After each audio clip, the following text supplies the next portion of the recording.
يلا بينا نشوف هنعمل غدا ايه النهاردة، وخدي فكرة غدا بكرة. جبت بصلاية كده دبلتها في شوية من الزيت، ونزلت عليها بشوية كده من الجزر المبشور. كتري الجزر على قد ما تقدري في الوصفة اللي احنا بنعملها دي، الوصفة هتطلع معاكي روعة.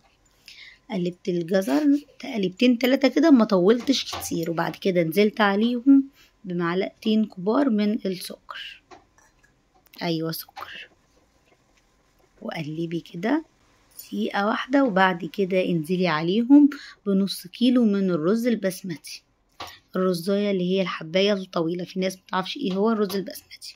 ونزلت عليهم بمعلقتين من العسل. طب معلقتين سكر معلقتين عسل كده الاكل مش هتبقى مسكرة؟ لا نهائي، هتطلع معاكي طعمها في حتة تانية خالص.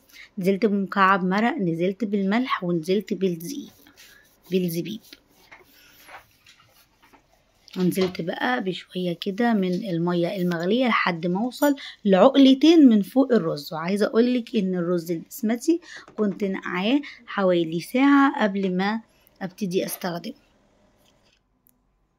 هنجيب بقى بطاطاية ومعاهم واحدة من البصل، وهنضربهم مع بعض كده في الكبة كويس جدا. ممكن تبشريهم لو مش متوفر عندك كبة، تبشريهم ناعم خالص. نزلت عليهم بكوباية من البرغل المنقوع، نقعاه ومصفيه. ونزلت عليهم ببهارات كفتة، ومعليهم نص معلقة كده من البيكنج باودر وشوية ملح.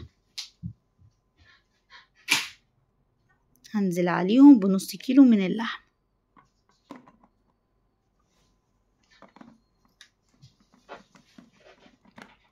وهطحن الكلام ده كله كده مع بعض. تقدري برضك لو مفيش كبة تعجنيهم بايدك كويس جدا، بس المرحلة بتاعت الكبة دي بتخلي فيها كمية شعيرات كده، بتخليها تطلع معاكي كأنك جايبها جاهزة تمام.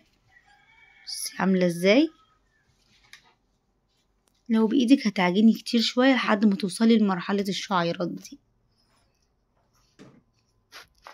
جبت بقى مية بصل او مية فترة عادي مفيش مشكلة جدا، وحطي عليها رش مثلا من البصل المطحون.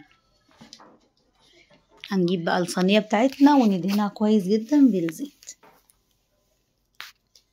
هنجيب بقى حاجة كده ظهر معلقة مثلا طويل، او لو عندك سيخ تسيخي عليها، وهتعملي الطريقة دي كده.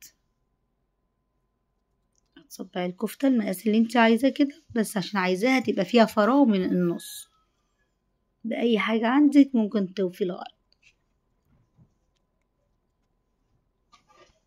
بصي نص كيلو لحمة عمل معايا كمية قد ايه، ولسه باقي كمان حبة قد ايه في الطبق.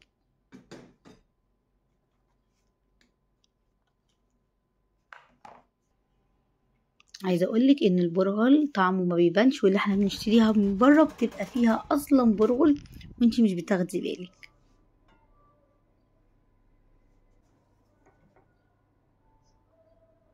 بصي بقى الرز البسمتي بعد ما استوى، طبعا بتستعملي معاه كأنك بتعملي رز عادي، يتشرب. بعد كده وطيت عليه شمعة خالص لحد ما استوى تمام. بصي بقى منظره عامل ازاي، ومش قادرة اوصفلك الطعم. حابة كمان تضيفي مكسرات، بتضيفي مكسرات، رهيب.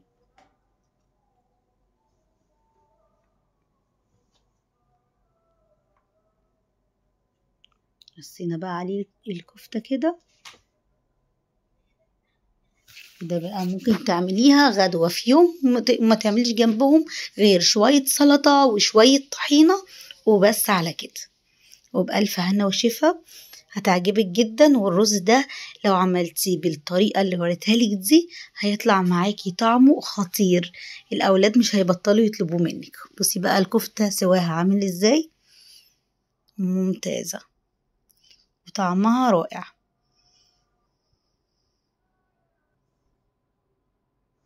بصي الكفتة، هستنى رأيكم في التعليقات. ما تنسوش تعملوا لايك وكومنت وشير، والسلام عليكم.